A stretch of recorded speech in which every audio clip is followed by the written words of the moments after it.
What's a dark secret you want to get off of your chest? Story 1. When I was 7, I was home alone.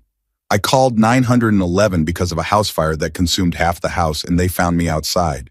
My mother, who was at work at the time, I was a latchkey kid, was told by the fire department that the fire had been caused by an electrical issue. In reality, I had a lighter and was fascinated by fire.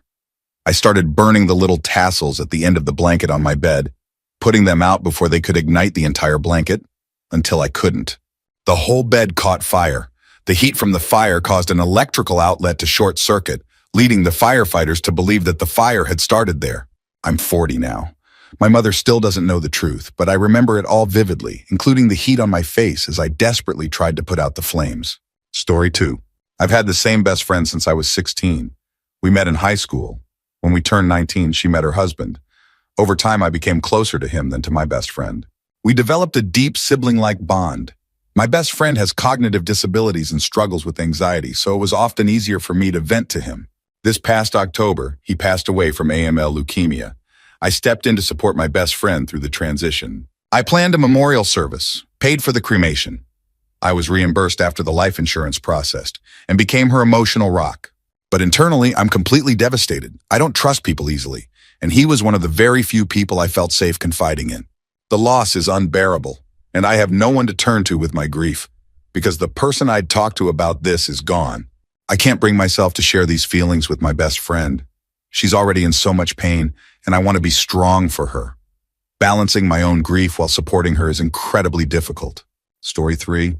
I have a friend who constantly talks about how many Twitch followers he has and how he's becoming a big streamer. What he doesn't know is that most of his followers and viewers are actually me. He was so depressed that no one was tuning in that I used a Google Workspace account and a bunch of aliases to create fake Twitch accounts to follow and watch his streams. Now it's gotten out of hand. He started boasting to our friend group about his growing audience. I don't know how to handle the situation. I worry that if I slowly stop, he'll become depressed again. But this lie has spiraled out of control. For those asking, I'm not sharing his stream link. It wouldn't help him to see a sudden influx of viewers. And I don't want him Googling himself and stumbling upon this post. Instead, one of the comments below linked to a kid's stream. If you want to make a child smile, consider giving them a follow instead, though it seems the moderators removed the post. Story 4. One of my oldest and best friends got married before I did. He chose his 2 brothers and a mutual friend as his groomsmen. The mutual friend had joined our group in high school, whereas the groom and I had been friends since 1st grade. It stung a little, but I went to the wedding and had a great time. A few years later, when it came time for my wedding, I thought a lot about the situation. This friend was the obvious choice to be one of my groomsmen. That's when I realized something important. Not all friendships are perfectly equal, but that doesn't make them any less real or meaningful. I love this guy like a brother. Loving someone means accepting them for who they are and respecting their decisions, even when they hurt a little. I asked him to be a groomsman, and he said yes. Over the years, I've made a point to show him how much his friendship means to me, because it truly does. In fact, he's even said things like, "I should have had you as a groomsman." For me, this friendship is about what I value. I share myself with this person because I like who they are. That's a choice I've made, and I'm okay with it. Sure, people can hurt or disappoint you, but him not choosing me as a groomsman wasn't enough to damage our bond. Even without that, he continues to show signs that he values me as a friend. Weddings are complicated.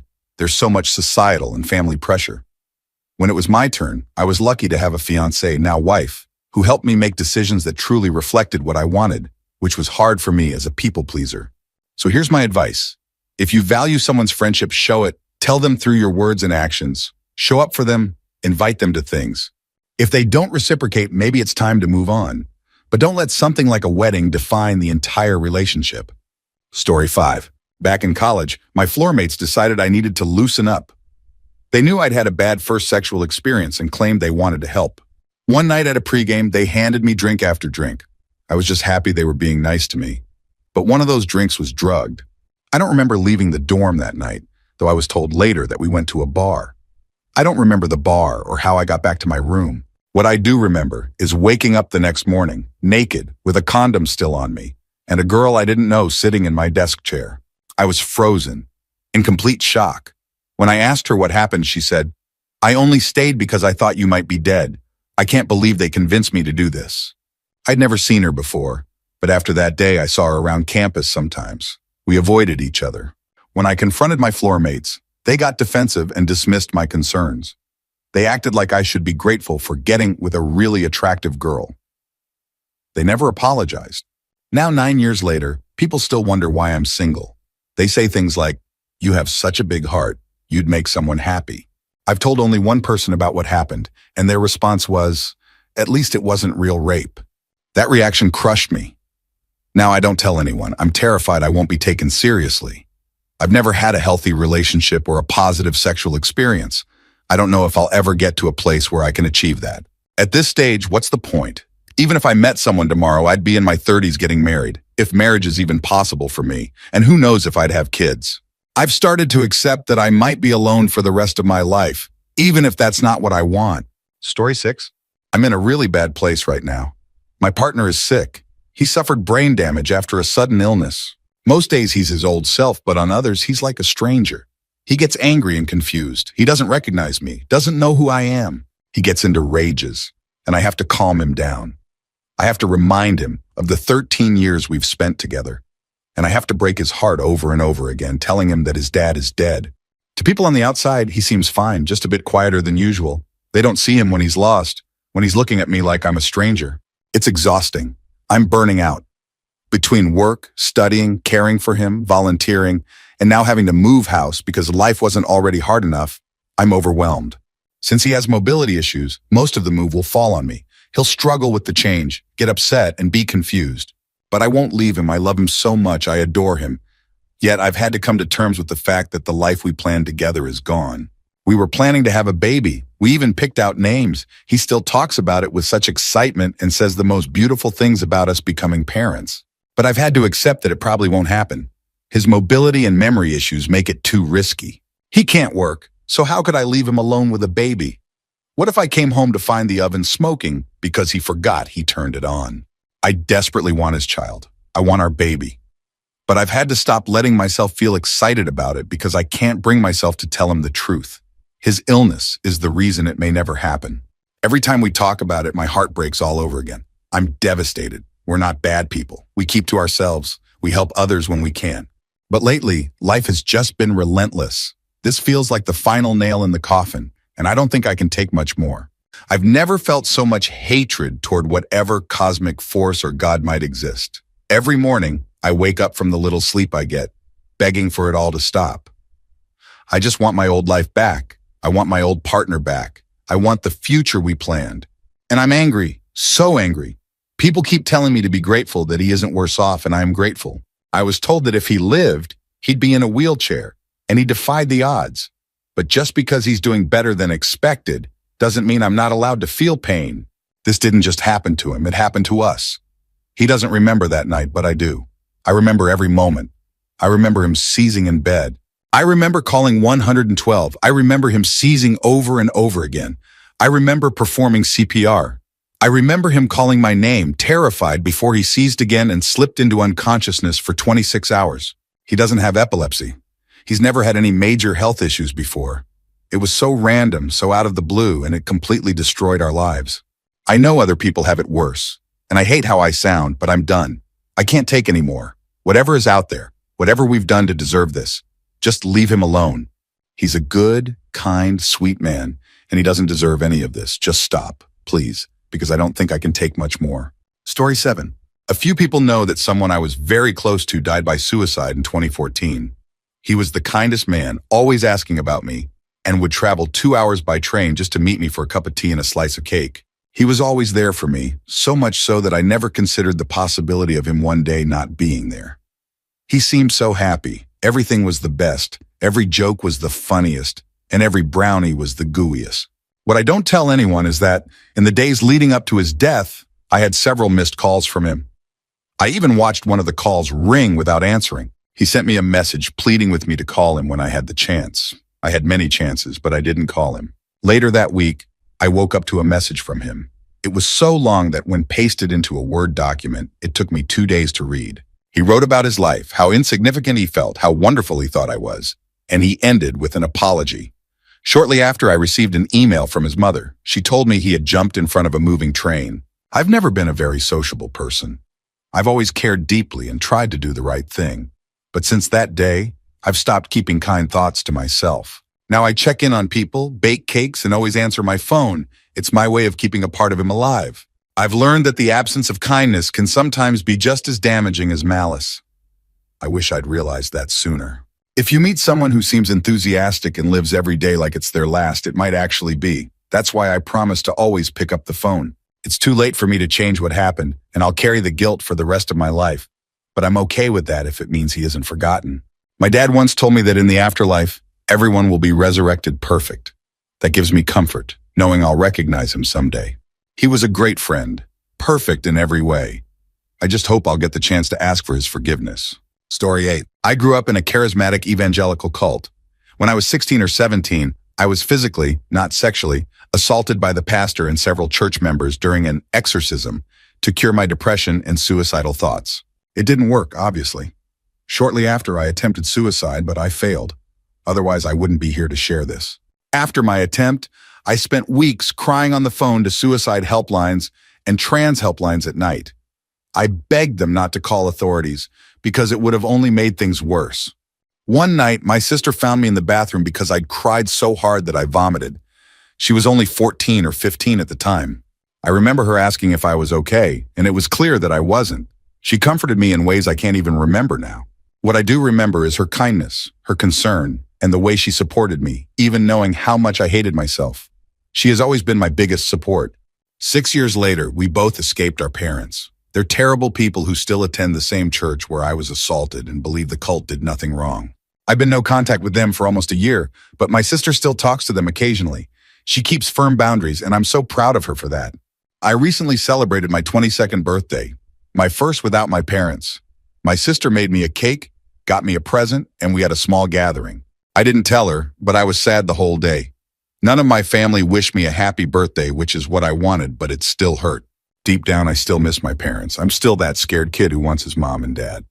I want my dad to tell me he's proud of me instead of calling me a failure or worse. I want my mom to tell me I'm perfect as I am and that she'll love me no matter what. I turned to heavy drug use as a way to cope with my trauma and my fear of therapy. I've been clean and sober for 5 months, but some days the memories overwhelm me and the cravings come back. I'm just grateful I don't know any dealers now. Otherwise, I'd likely have overdosed again. I'm doing my best to heal, but it's hard.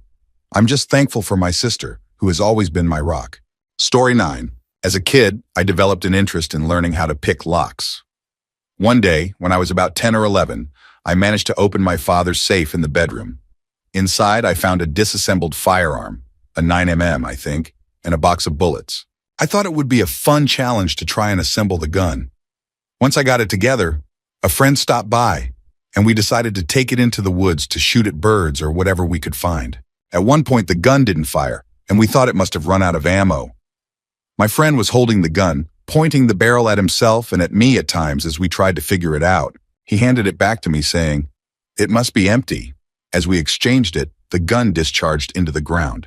One of us could have been killed or seriously hurt, miles away from any help. That moment terrified me, and I've been afraid of guns ever since. I did get caught for using the gun because I scratched it while trying to assemble it. I took the punishment without complaint and considered myself lucky to still be alive. My father, who was a good man, did the right thing. He got rid of the gun once he realized I could gain access to it. Years later, that decision saved my life. As a teenager during a very dark time, I went to the safe intending to use the gun on myself, but it wasn't there. That simple choice of his gave me the chance to keep going. For the past 30 years, I've been grateful for that. Story 10. I was an unplanned pregnancy to two 20-year-olds who didn't love each other but got married because I was on the way. We never stayed in one place for more than a year. My parents weren't financially stable, and my father worked night shifts, so we constantly moved between apartments or to my grandparents' house. I never tried to make friends or socialize because I knew I wouldn't see them again once we moved. When I was 5, my maternal grandfather died of cancer. A year later, my mother passed away from a painkiller overdose. No one knows if it was accidental or intentional, but my grandmother insists it wasn't on purpose. However, my parents had been fighting so severely that my dad was staying with his parents at the time. I believe she had enough and ended her life on purpose. Growing up without a mother, I never developed social skills, and I lack empathy. Doctors suspect I have reactive attachment disorder, RAD, which makes forming connections with people almost impossible. At this point, I feel emotionally numb, like an empty shell of a person. When my step-grandfather passed away, I felt nothing, even after knowing him for 10 years. He used to give me $2 bills for my birthday, even though he wasn't well off, and that gesture meant a lot to me. But now that he's gone, I feel nothing, and it's a stark reminder of how deeply broken I am. I'm a social outcast with no friends, and what little family I have left barely speaks to me because of how bitter and nihilistic I've become. I wish life had dealt me a different hand, but at the end of the day, I know my misery is now my own responsibility. Story 11. Deep down, I know I'll never be good enough. One of my darkest memories is from when I was a traumatized child. I was hiding in a pull-out sofa, shaking with fear as my young friend was being brutally beaten by her parent. She had told me to hide and stay quiet because I wasn't supposed to be there. She said if they found out, they'd kill her. When her dad finally left the room, I came out. She wasn't breathing well and she was covered in blood. I was terrified but knew I needed help. I ran to a nearby neighbor's house, bloodied and crying. I must have looked horrifying, stumbling over my words, trying to say, "My friend needs help. I think she's dying." The neighbors called the police and made me wait there. When they brought her out of the house, she was in a black bag. I didn't know what that meant at the time, but the officer gently told me, "Honey, I don't know how to tell you this." I already knew. My heart sank. Even as a child, I felt an emptiness that has stayed with me. The image of her haunts me to this day. I often think of her, and every time I'm brought back to that moment of helplessness, grief, and trauma. Story 12. M was repeatedly raped by my ex-girlfriend and fiancé over the course of 2 years. Few people believe me because I'm a man. She used various methods to coerce me into sex. Sometimes she would get me drunk. Other times, she would threaten me, kick me out of bed, or force me to sleep on the floor unless I agreed. She threatened to tell her parents that I was hitting her if I said no. She'd throw bottles or pillows at me, or even at my PC. If none of that worked, she'd cry profusely or scream until I gave in. She also told our friends that I had schizophrenia. I don't, claiming I didn't remember things correctly. She ridiculed me, my weight, even though I'm not overweight, and my sexual performance in public, in front of our friends. Nobody helped me. She nearly killed me 9 different times. Now, I struggle with crippling relationship anxiety and terrible memory issues. I can't remember dates, names, or even important details about my current partner. I keep a memory journal to track her favorite movies, games, and shows, but even with that, things still slip through the cracks. This trauma manifests in ways that make me feel like a failure, and it hurts knowing how it affects my current relationship. I want to trust people, but I find it incredibly hard. When I try to talk about my past, people don't believe me, but I know what happened. I was raped. And the scars of that experience continue to shape my life in ways I'm still learning to navigate. Story 13. For the past decade, I sold drugs, cocaine and weed. It was a fast lifestyle with fast money, but recently, everything came crashing down when I got caught. The police who arrested me only found the weed. They searched my house but missed the 2 guns I'd hidden and the 40 packs of cocaine in my car. They found 19 bags of weed and a knife. I pleaded guilty, claiming the knife was for fishing, and that charge was eventually dropped. I received 2 years suspended for the weed and a 530 pounds fine. I was unbelievably lucky they missed so much. Since then, I've left that life behind and become a functioning member of society. I wake up at 5 a.m. every day and work in construction to earn an honest living. But karma didn't miss me. Now my 4 kids know how I provided for them, and I can see the disappointment in their eyes. My family knows too. My mother and father-in-law have banned me from family functions in their house, calling me scum. My income has dropped by 3/4 and debt collectors are at my door weekly. I feel ashamed and full of regret. Nothing I ever earned or bought was worth it. I wish I'd never chased the easy money because it's cost me more than I ever imagined. Story 14. My cousin, who I was extremely close to for most of my life, didn't include me in his wedding party or even send me my own invitation. I was lumped in with my parents' invite, despite living in a different city for college at the time. This happened 7 years ago, and it changed everything. I've only seen him at family functions since then. I don't have his number saved anymore, and the only time we interact is if he occasionally comments on one of my Facebook posts, though even that is rare now. At the time, I felt deeply hurt. I kept holding out hope that I'd be in the wedding party, thinking he was just procrastinating. But 2 weeks before the wedding, I realized it wasn't going to happen. The worst part?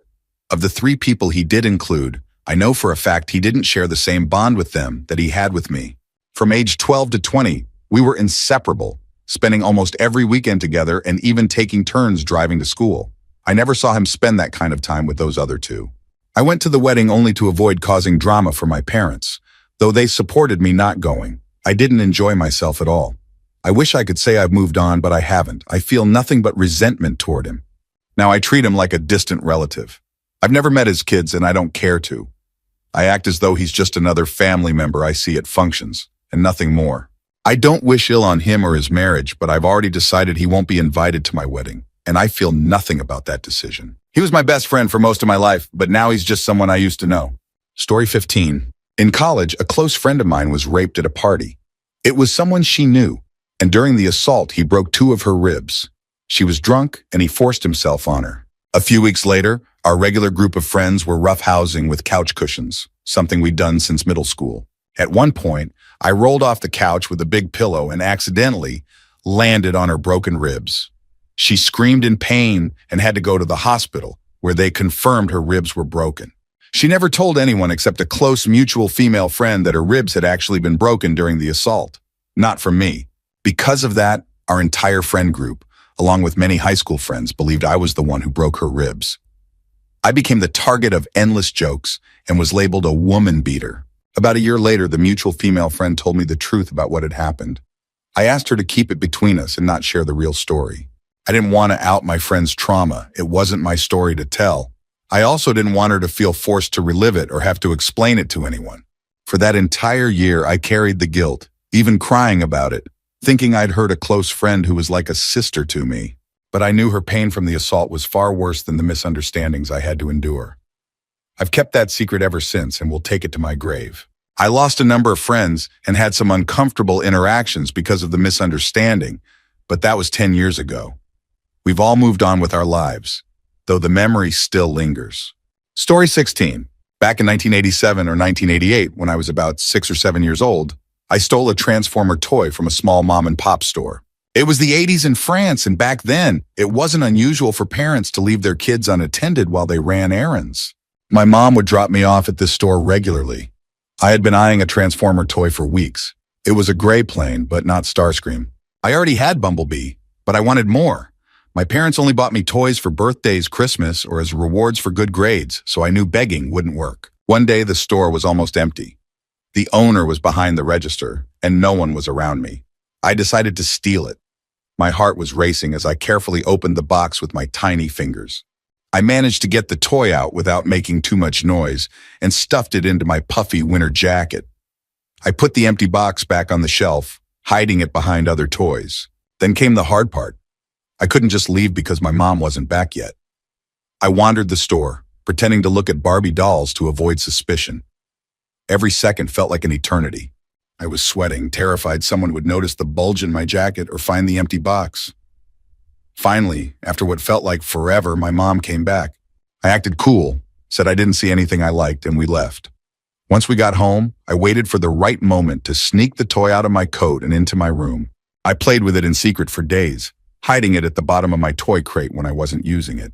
Eventually, my dad saw me playing with it and asked where it came from. I lied, saying I traded it with a friend from school. He believed me and didn't ask further. For months, I felt guilty, like I'd committed a major crime. I avoided the store for a year, telling my mom I wanted to stay with her during errands, which she appreciated. Over time, I forgot about it as I grew up. Looking back now, it feels like a silly childhood secret, but at the time, it was the most daring thing I'd ever done. Story 17.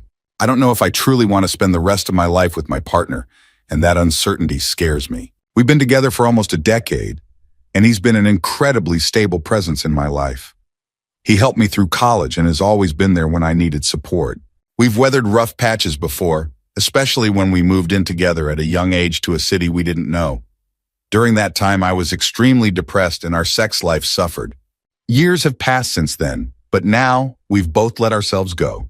My taste in men has changed, and honestly, his habits irritate me. He spends hours at his computer, and I doubt he's attracted to me anymore. I wouldn't blame him if he wasn't. We don't do anything together anymore. I can't remember the last time we went on a date, to the movies, or out for dinner. I haven't had an orgasm during sex in months. He doesn't kiss me during sex anymore. He has no life goals, none at all. Our love languages are completely incompatible. I need physical and verbal affection, someone to hold me, tell me they love me, and show kindness. I don't get that from him anymore. I wish he loved me more. I wish he wanted me more. Sometimes I feel like I'm just a bystander in his life. On one hand, it's hard to imagine my life without him. But on the other hand, I don't know if I can commit to feeling this way forever.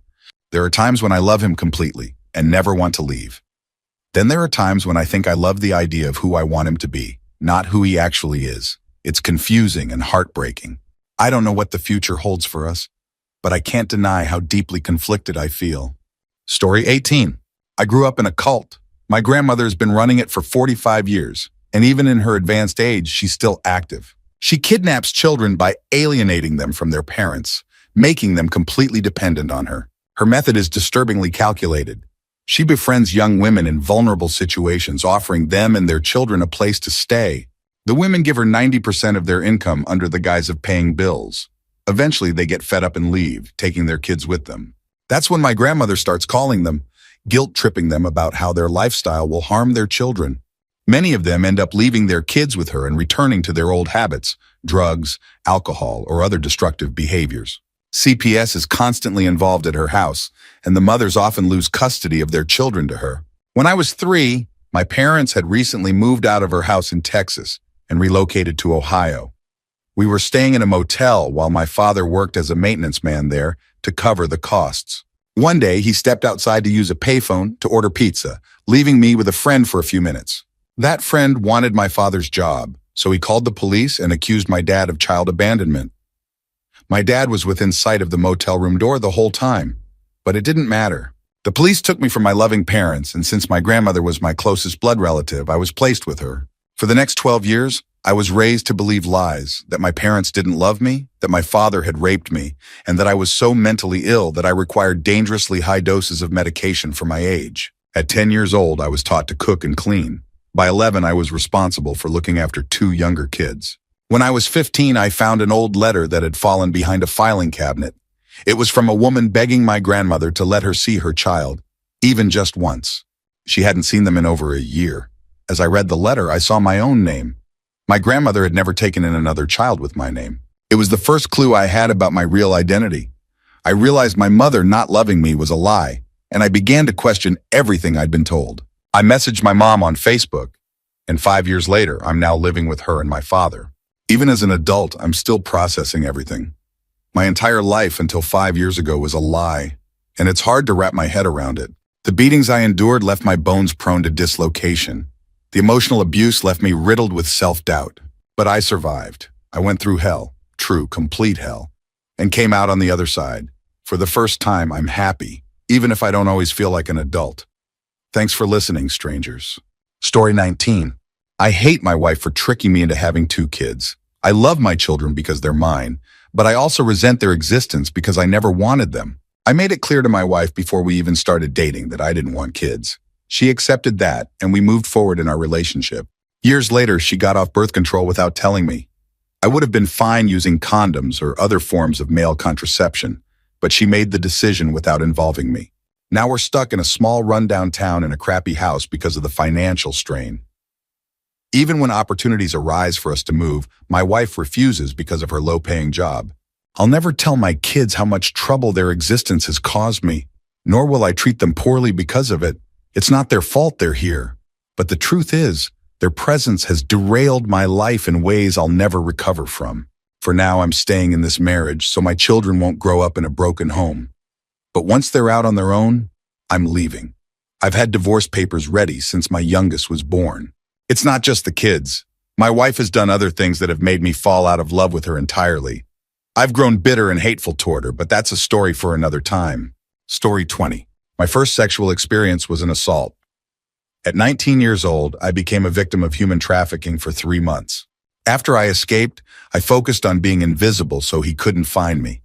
I was too scared to report the incident to the police initially, but as time passed, I felt an overwhelming sense of responsibility to ensure this monster couldn't hurt anyone else. After some failed attempts, I finally reported him to the police. However, the officers showed little sympathy. It felt like they were blaming me for what happened, whether because they were desensitized to cases like mine or simply didn't care. For me, it was a terrifying and humiliating experience. After making the report, I had a severe panic attack on my way home. I called the police to ask them to drop the case because I feared for my life. They assured me they would, but they didn't. A year later, he was arrested after new reports came in. However, he was released due to insufficient evidence. According to the case file, he had assaulted over 20 women, was in the country illegally, and had charges related to drugs and blackmailing. Despite this, they claimed there wasn't enough evidence to keep him behind bars. That was another devastating blow. I had a mental breakdown, but I needed to survive. To keep my mind occupied, I enrolled in law school. It wasn't easy. I was struggling with trauma and undergoing therapy to help me cope, but I was determined to fight back. Even as I studied, I couldn't rest knowing this man was still free. I took matters into my own hands. Over the next 2 years, I made anonymous police reports detailing everything I knew: his crimes, his immigration status, his money laundering operations, and his residence address. Whenever the police closed a report, I opened a new one. Again and again. Finally, after years of persistence, the police conducted a raid and caught him trafficking people again. This time, he had escalated to facilitating the sexual exploitation of a child. It broke my heart. I couldn't stop thinking about how all of this could have been avoided if the police had believed me and the other victims from the start. Now his case has been in Crown Court for over a year, and I'm desperately hoping he will finally be sentenced for his crimes. He has evaded justice for over a decade, and I can't rest until I see him behind bars. I'm obsessed with bringing justice to myself and the other victims. If he's not found guilty again, I'll question everything, including my choice to become a lawyer. Nobody in my personal life knows about this. Not my friends or family. Only the police and my therapists are aware. I've been through hell during and after the assault. My mental health has been deeply damaged, and recovery feels like an uphill battle every day. This is my secret. Thank you for taking the time to read it. Maybe, if I'm still around when the case concludes, I'll update this post with the result. Story 21. I've come to realize that I'm a horrible person, possibly the sole reason for nearly every conflict that arises in my friend group. After my ex-boyfriend broke up with me a few months ago, saying he didn't feel anything for me anymore, I spiraled into loneliness and self-hatred. Before our relationship, we had been best friends and our lives had changed dramatically while we were together. I even moved to another city. Despite the breakup being calm and agreeing to stay friends, I couldn't handle seeing him in our shared friend group.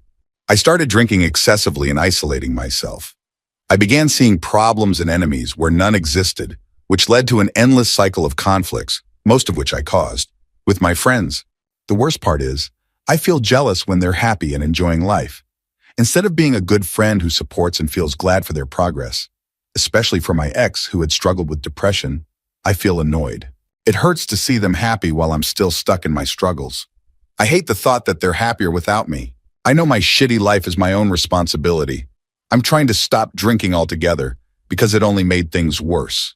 But I can't shake the feeling that they'd be better off without me. The only reason I haven't distanced myself is that I'm terrified of being alone. They're 3 hours away, and I don't have anyone else where I live now. My thoughts are so jumbled, and I'm struggling to sort through them. I just feel like I'm drowning in problems and don't know how to fix anything. Story 22. This might not seem too dark, but I'm lying awake thinking about it, so here it goes. Everyone, my friends, roommates, and family, thinks I'm just scared of bugs. But the truth is, I'm downright horrified by them. It's probably an actual phobia. A few weeks ago, there was a mosquito trapped in my room for several days. It kept biting me in my sleep. Even though I know better, I haven't been able to stop obsessing over the idea that I have bed bugs. I don't. But I've been vacuuming my mattress, constantly washing my sheets, and doing exhaustive inspections. The worst part is that when I'm tired, I can feel bugs crawling on me, even though I know they're not real. It's been torture, and it started to affect my ability to function in daily life. I'm finally convincing myself that I don't have bed bugs because the evidence supports that, but I'm ashamed to talk about this with anyone. I'm scared they'd think I'm crazy or paranoid, even though I know I'm not. I sometimes have anxiety, and bugs seem to trigger it in the worst way. That's my biggest secret, I guess. Story 23. One time when I was a little too drunk, I accidentally let some strangers into my house. My brother and I noticed they were also very drunk. After a few hours, most of them sobered up and left, except for one guy who was still extremely drunk. We asked him to leave, not wanting the situation to escalate, but instead of leaving, he shouted, F asterisk asterisk asterisk off, and pulled a revolver out of his pocket. He shot me in the arm and my brother in the stomach. My brother fell to the ground, but I somehow managed to stay standing. Panicking, I tried to grab the gun from his hand. We struggled, and the gun went off multiple times during the fight. I was terrified that one of us would get shot again, so I kept fighting. Eventually, I managed to wrestle the gun away, but in the struggle, I accidentally shot him in the head. I started sobbing, desperately trying to help my brother despite the blood pouring from my arm. I somehow managed to get him to the hospital where he survived.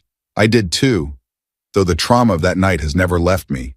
Since then, I haven't touched alcohol, not a single drop. Story 24. I carry a deep and lingering guilt over my sister's death. The day she died, she begged us to call an ambulance. I can still hear her pleading, but our mother decided to drive her to the hospital instead. I sat frozen in fear as she begged me to make the call. I even told my mom, please just call them, but she insisted on taking her herself. None of us expected her to pass away, but she did. I've always tried to comfort myself with the belief that she got to the hospital quicker with our mom driving her. It was a straight trip without waiting for the ambulance to arrive and transport her. Still, the guilt eats at me. I wonder if calling an ambulance might have made a difference, if paramedics could have revived her when she collapsed. She died at the hospital, right at the reception desk. She had just signed in and was getting her bracelet when she collapsed. They tried to save her, but it was too late. This is something I've never told my therapist. I'm terrified of being judged for it. I was 19, scared, and didn't know what to do.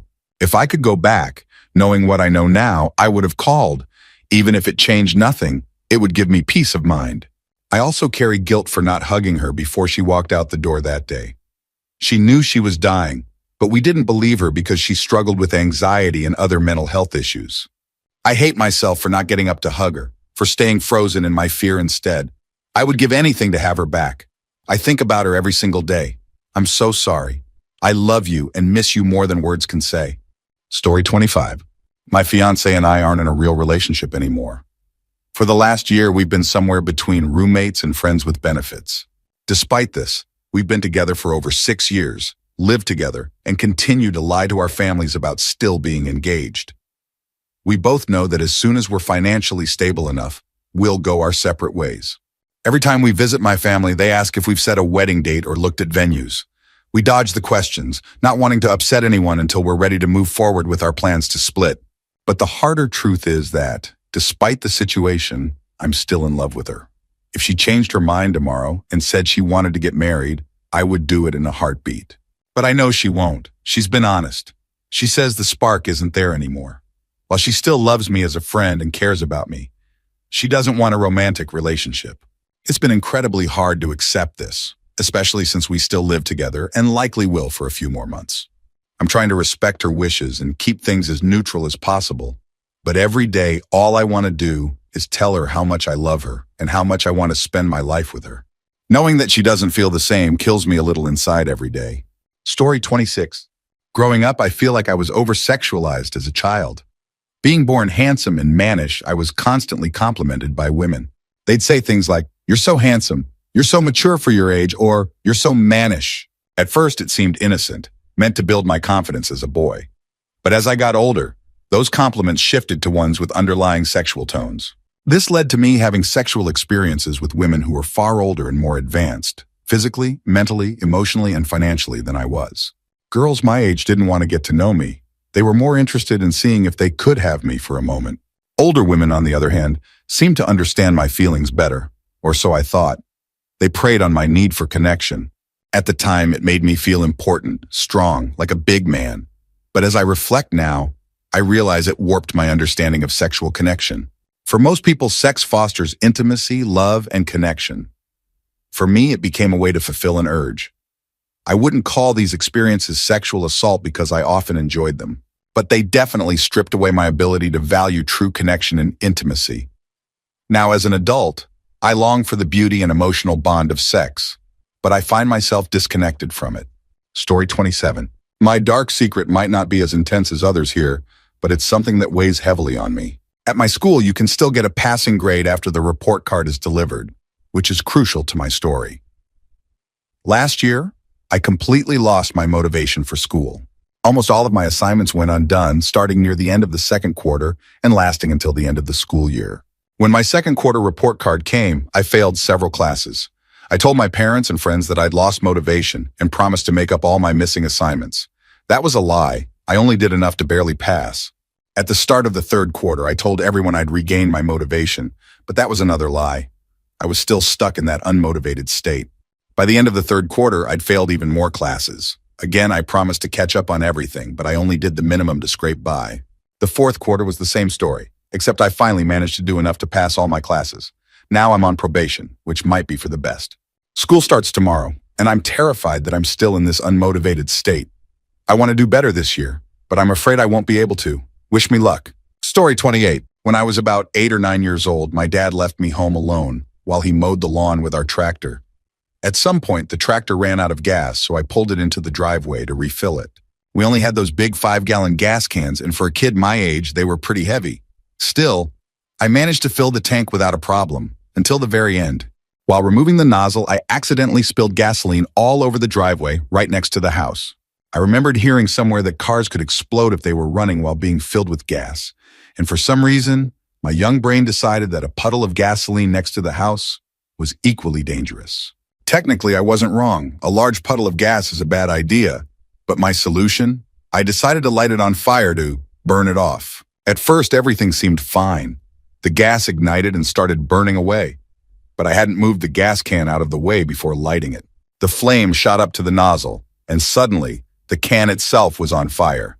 Panicking, I ran over to try and choke it out by putting my finger over the hole, but in my rush, I knocked the can over. Gas spilled onto the side of the house, which quickly went up in flames. I managed to put the cap back on the gas can to extinguish it, then ripped off my shirt and started patting down the flames on the house siding. The damage was bad. The siding was charred black. Terrified, I grabbed a bucket and soap and started scrubbing the blackened siding as best I could. Luckily, my dad had gone overboard when painting the house and used more than enough layers of paint. Most of the burn marks came off after a lot of scrubbing, though the undersides of the slats were still scorched. A couple of nights later, I snuck out late at night, found some leftover paint in the basement, and carefully touched up the undersides of the slats. To this day, I don't think my dad ever noticed, but that was the day I almost burned our house down. Story 29. I started hooking up with my boss at work. We had an 8-year age gap. I'm 21F, he's 29M, so he asked if we could keep things low-key. I didn't mind, as he was up for a promotion that would relocate him, and we both understood it would be short-lived. However, just before he left, I found out the real reason he wanted to keep things secret. He had a long-term girlfriend he lived with, who was recovering from cancer. I was absolutely shocked. I immediately went cold toward him, and he blocked me on all social media, so I couldn't find any information about her or how I missed her existence. The day after he left for his new position, he went on holiday and proposed to his girlfriend. Someone in our work group chat shared a screenshot of their Facebook engagement announcement showing her name and face. Part of me wants to reach out and tell her the truth, that her new fiancé is a cheating scumbag. But I haven't. They've been together for years, and from the post, it's clear she had been waiting for this proposal for a long time. After everything she's been through battling cancer, I feel like I should let her have her happily ever after. Instead, I just pray that he doesn't pull the same antics with her that he did with me. Story 30. I've never been able to tell my best friend the real reason I broke up with my ex. At the time, I told her that my partner wanted to open up our closed relationship, which wasn't true. For some reason, I held on to that lie instead of telling the truth. The real reason? While watching The Office with my ex, I saw the relationship between Jim and Pam develop, and it hit me. I've been in love with my best friend for the past 10 years, and I can't let anything stop me from trying to be with her.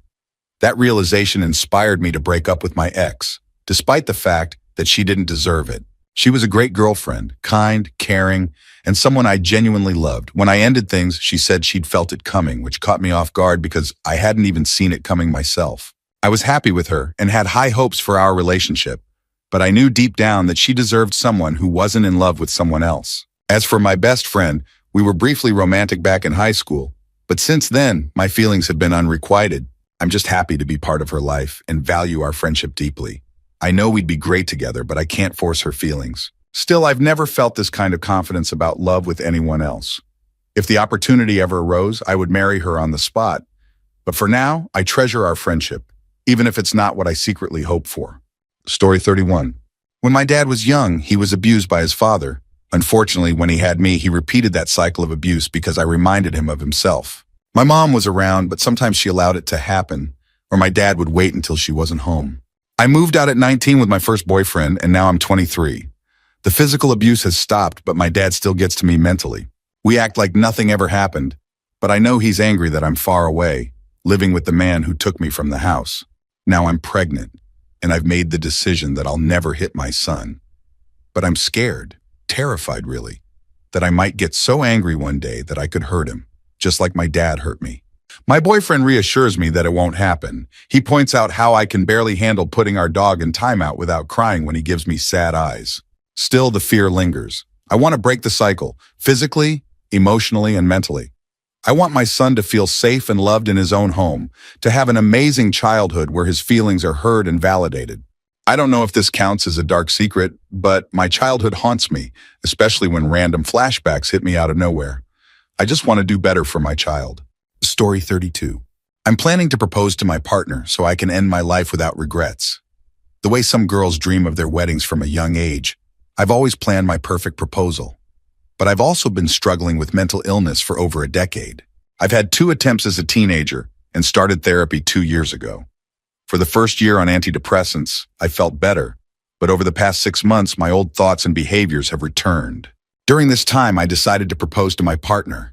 We've been together for over a year, and I love him more than anyone I've ever loved before. He knows I'm planning to propose, but what he doesn't know is that the regret of never having that moment with him is the only thing that stopped me from jumping off the balcony during my darkest moments. I know this plan is selfish. Some might say that if I truly loved him, I'd leave his life quietly, so he wouldn't have to endure the pain of losing a partner. I've thought about it. After the proposal, I've considered telling him I cheated or doing something else to make him hate me so he won't miss me as much. But I don't know how much longer I can hold on. In less than a week, I'll propose, and after that, I don't know what will happen. I can't say which I'm looking forward to more, putting the ring on his finger or finally feeling free of the one thing that's been stopping me. Story 33. This summer, I got drunk for the first time at a friend's house, along with another one of her friends, M. It was just the 3 of us. I'd had weed before, but the combination of alcohol and weed was new to me. I was also avoiding eating as much as possible because I struggle with binge eating and wanted to cut down. Things escalated between me and the guy that night. We ended up having sex while drunk and high. It was my first time. The next morning, I was still tipsy and lightheaded. I hadn't eaten in about 10-15 hours, which probably didn't help. I usually wake up early due to my genetics and sleep schedule, so I was awake before him. And then I did something I swore I'd never do. I touched him while he was asleep. He moved my hand away, and I immediately stopped. When he woke up later, he initiated sex again, so at the time, I didn't think much of it. But the guilt hit me like a truck once I remembered what I'd done. It took me 2 days to fully recall the incident, and when I did, I was horrified. I apologized to both him and my friend, but they've understandably cut me off. It's been almost 3 months, and I still feel disgusted with myself. I've started relapsing into unhealthy habits and feel like I've ruined my future before it's even begun. I don't know why I did it, and it's eating away at me. My mental state has spiraled. I feel like I don't deserve food. I've started experiencing mild hallucinations, and I wake up every morning wishing I hadn't. I know what I did was wrong, and I wish I could take it all back. I just don't know how to move forward. Story 34. I've been in a relationship for 3 years now. The first year was rough, but it's since grown into a loving and caring relationship. The sex is frequent and enjoyable. Before this relationship, I had a very different lifestyle. I slept around a lot. I enjoyed the freedom to explore new bodies and experiences, and it became a significant part of my identity, and even a kink for me. Now that I'm in a committed relationship, I feel like I've given up something important. I love my girlfriend. She's worked hard on herself and her flaws to make our relationship work, which she openly admits were responsible for much of the early drama. I feel guilty for feeling this way because she truly is amazing. I've tried to address this by encouraging her to explore sexually with other people so she doesn't feel like she's missing out the way I do. To my knowledge, she's fooled around lightly with 2 people, and I was happy for her, but she's told me it felt like cheating and that she's not used to that dynamic. We've talked about visiting a swingers club and even the possibility of threesomes, which she's open to exploring. But it's not the same as an open relationship, and she's not sure if she could handle it emotionally in the long run, given her self-esteem and jealousy issues. I'm not looking to replace her or find warmth or love elsewhere. She's perfect for me in every way, including sexually. I don't know why I feel this way, and it frustrates me. I've always said I'd never cheat, but sometimes I worry that if the right situation presented itself, like if I was emotional, stoned, or drunk, I might give in. That's why I avoid alcohol and weed altogether and stay home during bad periods. I don't want to hurt her, and I don't want to jeopardize our relationship. I'm just trying to figure out why I feel this way and how to deal with it. Story 35. I work in an emergency room, and every day is high-stress chaos. I see people on the worst days of their lives, trauma injuries, heart attacks, seizures, and more. We have to deliver devastating news to families, telling them their loved ones didn't make it or that their lives will never be the same. We try our best to save everyone, but sometimes, despite doing everything right, someone dies on the table. It's easy to get desensitized to it all.